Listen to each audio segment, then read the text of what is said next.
Okay, what to do if your magnetic dongle is stuck inside your dock. First step, try to use the Duo to remove it. Insert the Duo into the dock. Make sure if you didn't put the bumper adapter into the slot, and then roll the Duo to the right and try to get it out. It might take a couple tries, and there it comes out. Okay. If you can't get it out that way and it's still inside there, use a pair of pliers or tweezers or something like that, and you should be able to grab it and remove it. There you go, just like that.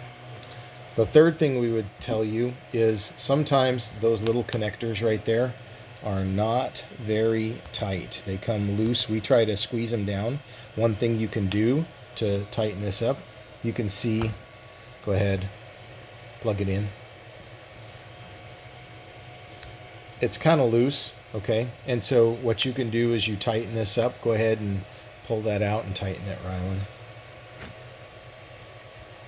What we do is you can see that, and we squeeze it down like this, just a little, okay? And then we put it back in, and it should be a lot tighter going in right there, and that will help. It pops in place at that point. There we go. So there's the other thing we would recommend on these. Doesn't take much. Over time, it might get loose, and so feel free to just to squeeze it a little bit again with a pair of pliers to keep it in there nice and snug.